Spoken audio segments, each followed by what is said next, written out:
Pinatawag ni Kuya sina Jazz at Fiang sa confession room para ipakuha ang isang task letter. Thank you, Kuya.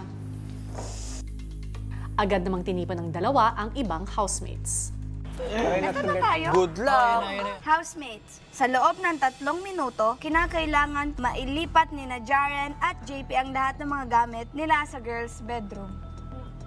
Habang sina Colette at Jazz naman ay kailangan naman mailipat ang lahat ng kanilang mga gamit sa boys' bedroom. Magsimula na ng oras ngayon. Good luck, Big Brother. Jaren!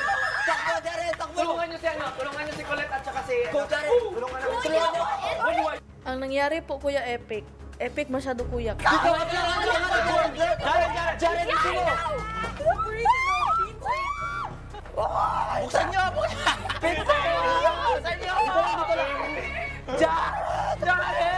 I didn't fully understand what was going on, so when everyone ran, I just followed everyone running. I saw people were getting my stuff and bringing it to the girls' room, so I just got my stuff as well and brought it to the girls' room.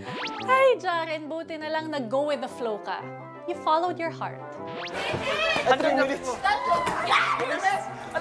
Aba, ang babaeng to, hindi ko alam anong pumasok sa isip ko at naghakot din ako ng gamit. Relax, relax! Sumato! Nataranta na rin ho ako, pati ho yung paghahakot ho ng gamit ko. Si JM. Kuya, naghakot din siya ng gamit. Jaren at JP lang. Sinabi ho nila Binsoy na hindi po pala kami kasama. Sobrang talino din.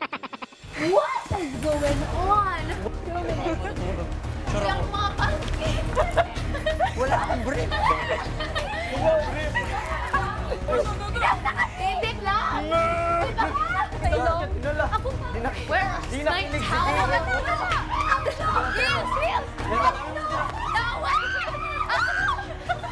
Stop. Stop! Colette! Stop and freeze. Colette at Jazz pumunta ng boys' bedroom. Jaren at JP pumunta ng girls' bedroom. Opo kaya. Oh, lahat teens!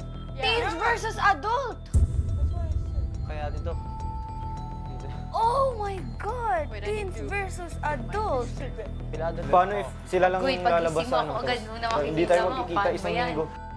Housemates, sa puntong ito ay hinahati ko ang aking bahay hanggang sa sandali na aking tatakda. Magkakasama ang mga teens at magkakasama naman ang mga adults. Shucks. How am I gonna live this entire week without Rain and Kai? And then si Jaren. Sila talaga yung mga close ko. May hirapan pa ako konti. Yung band ko is nasa adult. Sa panahon na ito, mahigpit kong pinagbabawal na magkaroon ng kahit anong komunikasyon ang dalawang grupo sa isa't isa. At hindi din sila maaaring magkita.